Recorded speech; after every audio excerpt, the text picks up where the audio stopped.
की व्रत कथा। हिमाचल नाम का एक राजा था जिसके दो लड़कियां थी। एक का नाम गोरा, दूसरी का नाम पार्वती था।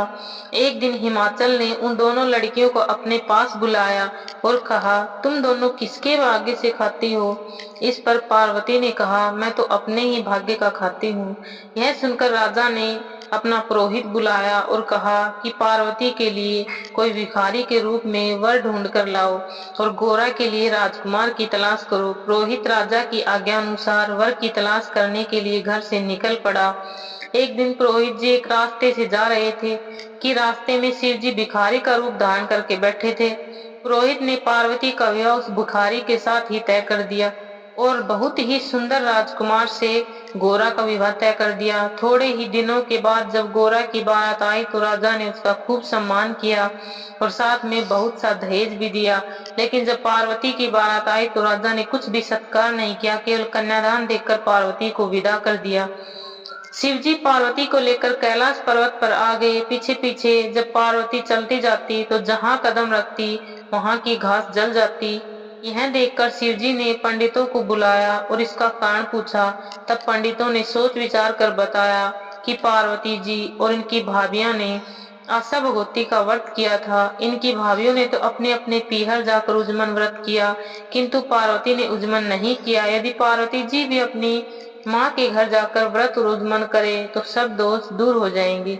इस प्रकार पंडितों के बताने पर शिवजी और पार्वती जी बहुत से कपड़े और गहने पहनकर अपने पीहर चल दी। कुछ दूर जाने पर इन्होंने देखा कि एक रानी के बच्चा होने वाला है और वह बहुत कष्ट में पड़ी है। यह देखकर पार्वती जी शिवजी से बोली, हे नाथ, बच्चा होने में बहुत कष्ट होता है, अतः आप मेरी कोख बंद कर दो। तुम कोख बंद मत करवाओ, अन्यथा बाद में पछताओगी। फिर कुछ आगे चले तो देखा कि एक घोड़ी के बच्चा हो रहा, उसे भी बहुत कष्ट है। यह देखकर पार्वती जी ने शिवजी से हठ किया कि मेरी कोख बंद कर दो, तभी आगे चलूंगी, बच्चा होने में कष्ट होता है। शिवजी ने पार्वती को बहुत समझाया कि कोख बंद मत करवाओ, बहुत पछताओगी, परंतु पार्वती जी नहीं मानी। अंत में निराश होकर शिवजी ने पार्वती जी की कोख बंद कर दी। तब ये दोनों सज धज कर आगे चले। उधर गोरा ससुराल में बहुत दुखी थी। इधर जब पार्वती शिवजी के साथ अपने पीहर पहुंची तो उनके माता पिता उन्हें एकाएक पहचान भी न सके। जब पार्वती जी ने अपना नाम बताया तब राजा रानी बहुत खुश हुए। राजा को अपनी कही हुई पुरानी बात याद आ गई। उन्होंने पार्वती जी से पुनः पूछा कि तू किसके भाग्य का खाती है? पार्वती जी ने तुरंत उत्तर दिया, मैं तो अपने ही भाग्य का खाती हूँ। यह कहकर पार्वती जी भाभीियों के पास चली गई। वहां जाकर देखती है कि वे आशा भगवती का व्रत और उजमन कर रही हैं। यह देखकर पार्वती जी ने भाभीियों से कहा कि मेरा उजमन की कोई तैयारी नहीं है, वरना मैं भी उजमन करती। तब भाभीियों ने कहा, हे पार्वती, तुम्हारे क्या कमी है? तुम्हारे केवल एक बार कहने पर ही शिव जी स्वयं ही सब कुछ तैयारी कर देंगे। पार्वती जी ने शिव जी से कहलवाया कि मुझे व्रत का उजमन करना है। तब शिव जी ने पार्वती जी के पास एक मुंदड़ी भेज दी और कहलवा दिया कि इससे जो मांगो वही मिल जाएगा।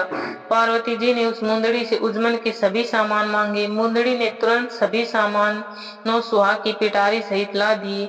यह सब देखकर भाभीियों ने पार्वती जी से कहा कि हम लोग तो 8 महीने से तैयारी कर रहे हैं, फिर भी इतनी जल्दी तैयारी नहीं हो पाई, लेकिन तुमने तो बहुत जल्दी सब तैयार कर लिया। फिर सबने खूब धूमधाम से उजमन और व्रत किया। इसके बाद राजा ने शिव जी को भोजन करने के लिए बुलाया और खूब सारी मिठाई, सुंदर सुंदर भोजन बनाए।